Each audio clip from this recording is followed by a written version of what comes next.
Okay. Amazina ganje mbanyeta Isaac Nahamya kandi president omusya wa Western Bloggers Association. Ekibina ekyandikibwe na government ya Uganda kandi kikwereza imisoro. Ekibina kyamara umwaka gumwe omu existence ninga kyamara umwaka gumwe kitandikiro kandi ubona bo kureba bakatandika n'ikibina.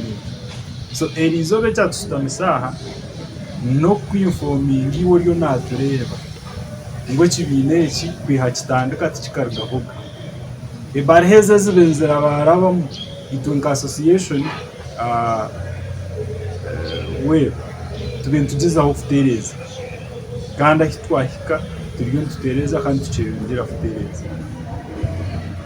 twenda kubinforminga ngo we no rabe nanda ko associating ninga kwenda gukora business n'ikibine cya Western Bloggers Association. Inamba zitu zuroho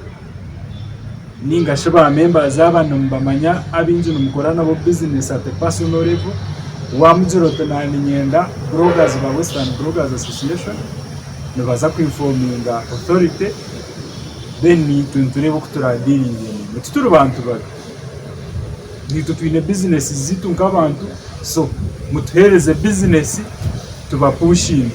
twena ngo kutubyaha buryo mwine platform ya communicating jeraho kandi ine ho following pangu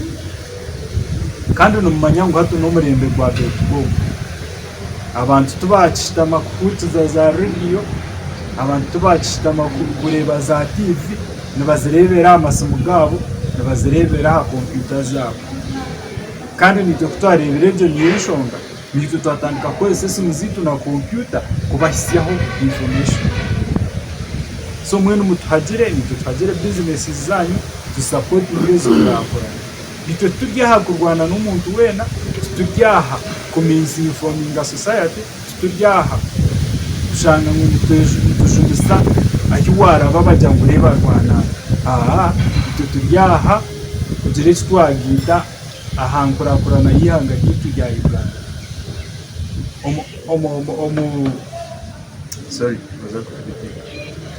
sector zona economy politics church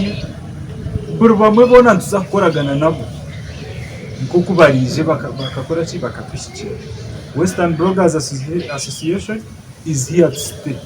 Oba Isaac Nyongo muntu ndoho obatimba oba Beazina ro obata abarwa baro baratwara ikibino misho. So tutujyaha kandi tukuza kurgaho kandi ikibina nziza kugomeza mu nkiyongera ekingwenda kushaba yuwe oroborogo ryo kwa hero orikwenda kutujoyini twin boxing because what are blogger wabo blogger ni expecting ngonote ko bano kozesa channels za blogging communicating watere sumo kareba taji kwatateka ho message WhatsApp ningo inbox or inboxing nga channels platforms zitu ngabantu ninga nka TikTok account ya Western Bloggers Association ninga Facebook page tujineho na X account ninga sheba ndeta Twitter watera ho message nefika kandi nturebe kutaje handle mwije mutujoining abo baba nyankore ni nefumere kugira ngo getering ngugati getering ngugati so yiwe ijo pregite kandi tuzakoraniwe tugenda mu politicians nyenda kubiberaho ata abantu campaign zimbasteka online. So period ryo neshika de assets mwije mushikira association tuba pushing akuba politician or brand of your own. So these are your potential brand ambassadors. Ijaba kwe platform bakupushinga already hina bakupushinga kandi mumufiringa yazina akita karro na karro mukahurira. So mutushikire tukoragane tugenda mu shooting zagamba byinzi abo kuba nimbasa kwendera nkoriye muri shobi nebe byaba byinzi mwe bari kumpuritiza nasigara Isaac Nahamya nyure elected president Western Bloggers Association packet Sunday webare mungu.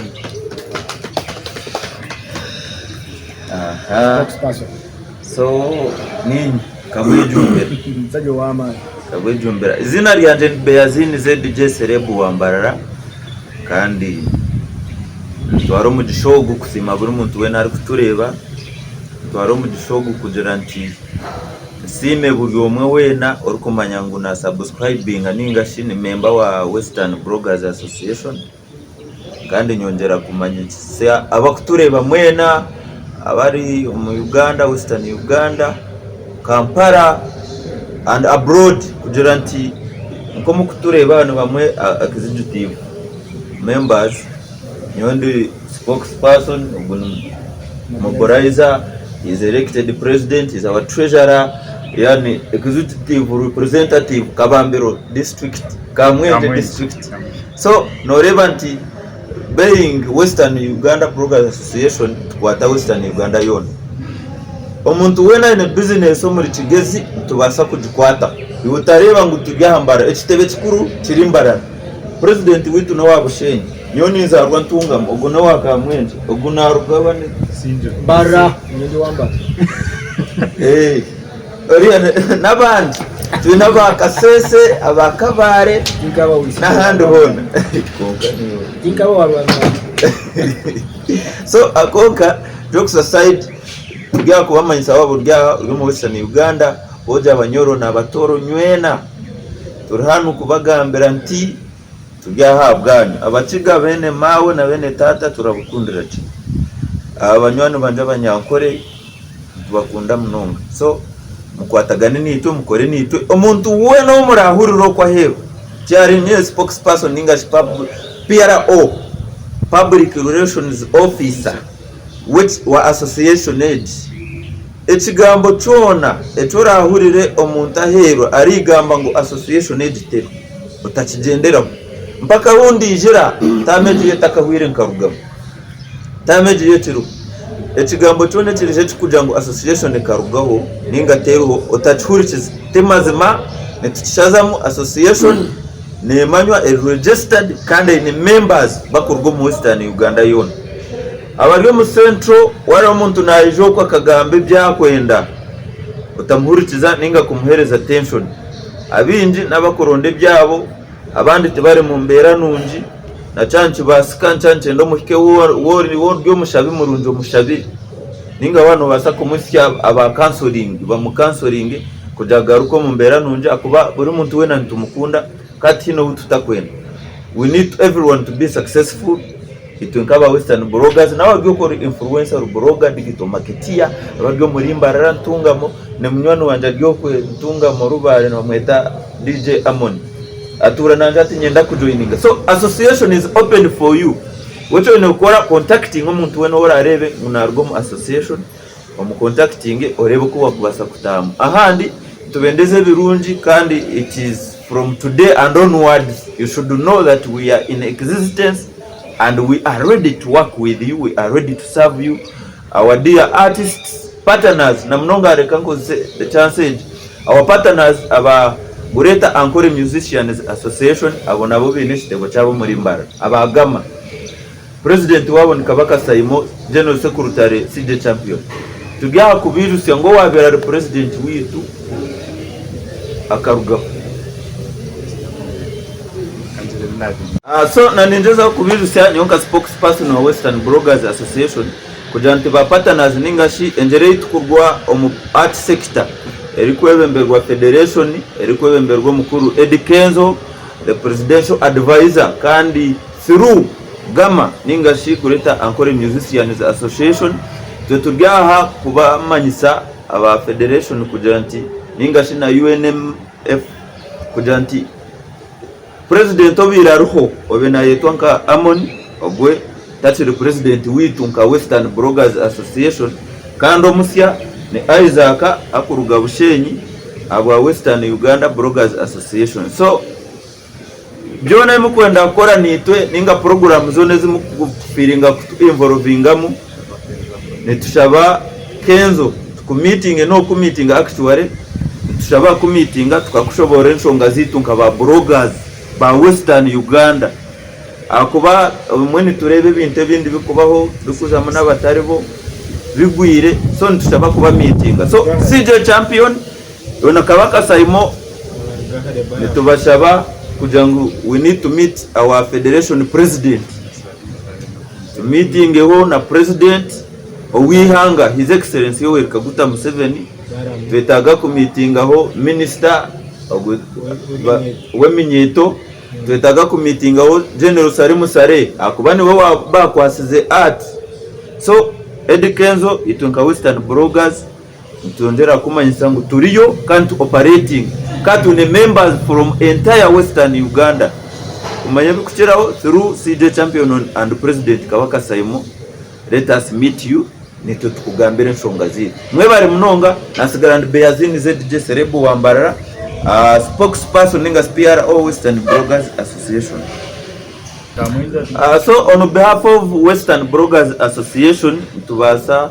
nitushaba no kushaba kusasibwa umureba clients bitu obundi abitutatwarize je ningashi abiturebekere nk'abatakorire emirimo yabo ombwebembezi obenebwebembebwa obirari president witu Amon ayimbisigwe Amon ningashi Kansara Amon tushaba wabodyo kor client obundi tuturakwerize je kuko wabeno expecting on behalf of the association nitushaba kusasibwa kandi ezo nizimwanshonga abwenceje shaha atachiri president witu itonkito tukemuka twareba ngo ejo twishyirizina niko kumwiyamo bwesije kandi tukamubinga mu ntebe tukamubinga no mu kibina not only kumwiho bwa president no mu kibina tukamubingamo so wabo ryo ko ntishabo kusasibwa mu tusasire kandi tweyama ningashi we pledge to give you the best and deliver the best mwebare munonga mukama bampero mugisha. Right, amazina ni MK Crazy 256 kandi CEO Kabambiro TV kandi omutakuruga Toro narishirwe nzori eri mukamwenje eri mu Fort Potro na Chenjojo na nabandi bona ni inveta mu joining Western Bloggers Association akubani yo nungi kandi kutugita twena kugira nti tweminyeto narisha abantu bariyo mu ati kugira hagire kitwaye gasira president abira ruho umukumanyanga Amoni twamuyiha weri izoba tachiri president wa bloggers twaronda president Musa Isaac kandi nditubaraganisa nti nitukore ibintu by'amani ebimukuteka teka narishe bimukuturebamo nitukugezaho mbu twa delivering ekintu kirungi kandi kujya tukore ibintu ebiri yaha mutindo mwebare mwena ntubeta muje mu joining for God and my country. Yeah, amazina no banyeta Kora Business ninga ninkosa Kora Business TV amitimbagano ninye treasurer wa Western Bloggers Association ekinkwenda kwasuwaringa mwabizubebe ebukitira kutera associations n'ebintu bya treasury konka abo kugira ngo president obi yaroho abaringamba nyenka or someone who is a dictator, but now I want to assure members that finances are well, will be well in this new era of the association. Can nechindi nakubaro transparency betariho ate nekuberuho kandi we all call all our partners abakwenda kutemermo, and we will ensure that all the transactions to the association will be made to association account abokuba eruho kandi nekuba nekozesibwa nimwebali. Amazina no yeta historical nosako nita Tata Jordan ndiaha congratulating my newly elected president Mr. Isaac omuntu obutwilemo obwesije for now teka ngushuare anaza kubasa kukwantaganya na community kandi na nihangayo na Uganda. Then again I want to congratulate abantu abalinka Beazini abatwire omukintu ngashongo bakirwanirira cyagoma kiri cyamazima tubasa kuba bribe tubasa kuba kutwaba aka urusheke naki konka bastikinga amazima ga association age nabasa kuba ni bintoranwa nka mobilizer kandi nintoro mu kisho ku mobilizinga mwena kutubantu gamba Western Bloggers Association tukumanyisa mbara twinhaba to communicating aho kugira ngo ngo basing ambara no tune representatives. Every district inaweza kuwa ina representative, every region inaweza kuwa ina representative. Eshayiz tuineha Mr. Kabambiro MK Crazy ogunwe twasekwanti ronda wokwebembera region ya etangira kamwenje no gakuso ejo niyo Wenzoro region nandoko yana konkanti sa kumikinga shwa mtu asakwanti zano ma districts ganyu o region zanyu abantu bakabare mutugete tumunvija fotokoto ya coming kasese ya coming ibanda mwena manyengu turi muntu za kuba mobilizinga eje kintu basa kuchikora tukugira mbo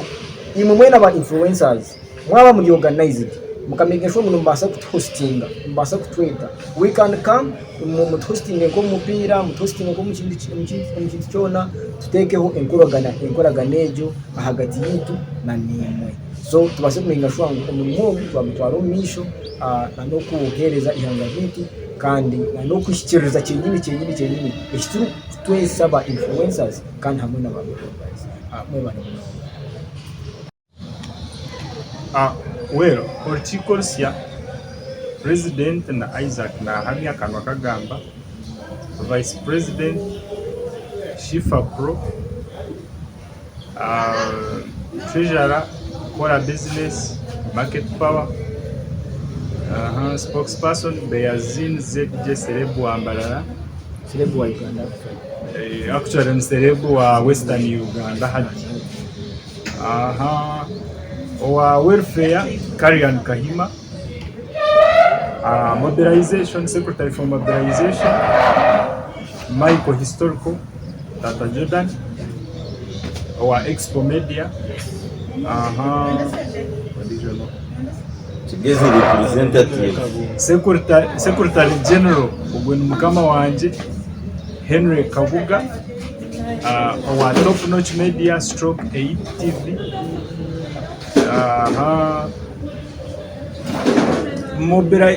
representative wa Toro Nyoro region ni MK Crazy 256 wa Massive Records na Kabambiro TV Chigezi region bamwita ni CEO wa Next Generation TV Monk Promotions then n'abandi abatura bintu bitaho nanka bamuga representative wa Ankole representative wa Ankole region ni Aziz Mbarara Boy Mr. Surprise then advisor and MC ADP wa GNTV ethics and integrity stroke defense Jonah Media aka Pastor John kibande kitagise asigaruha agakiko tubabo n'abandi ntuza n'abandi of course ntuza kuba tutekaho district representatives ntuza kusiyana na point yo kutekaho sub county representative na village representative broga we naryo Namukuru buruga yacha uri wacha abo bakugenda nibagambire bigezindara ari waceragero ogwa kabiri ibayijoyini ejene no kufukurizi ba ejene demokrasi hare ko kugira ngo ningamba nyenga aha twena ntuza kurya ntuza kwingana ntuza kutaho mu kibina kandi ikindi sharade no garuko tantuza kugenda ninyenda kushaba General Salim Sare kandi ugerezeho kwatera abantu abari mu creative industry kugira ngo considering nka bloggers ba Western Uganda abari kwegitira mu kibindo cya Western Bloggers Association tata afande tushabe appointment twije ku meeting turebo kuturaganire ni twineshonga zitu nyingi ezitugenderire kwataho kandi ko kutereza audience tukashemirira kandi muzei president yowe Kaguta Museveni na mama Janet ni mwentu bashaba ntureba numukwatira aho ba bloggers abo kurwo mu centro abo kurwo myanya ndijo kandi ito turi abana banyu kimwe ntonto bashaba mu mutereze ka audience ni to state house twara batamu ikito twarga yuntu hanaka bugamba tugumana tutereza abana bitu na bizukuru bitu ngweje nkiteka taho mu state house twijantu tujye kutwaganira nimwe turi kutwatereza communication ya internet. Then icyamuheru no kugira ngo nyenda kushaba Eddie Kenzo, senior presidential advisor akwatirine na creatives ninge byo kuyiya kugira ngo mutata reba turyaha twakire umukorera no kumukorera mukorera so twakire urebe nitwa hora teke turebe nitwa kuturatambuza ikintu abo kubere ideas abashija bona bo kureba shomere bine ideas konka forum niye kirinche twena tuyina maraka konka forum yi honorable Thomas Tayibwa yanzire mu forum y'umshija wena nakasende eyito kiganza so kutoa kwikomisho okatemera umuhanga mwebare munonga abwarahangani hangani yanje nasigara Isaac na hamya president Western Uganda Association. Blessing.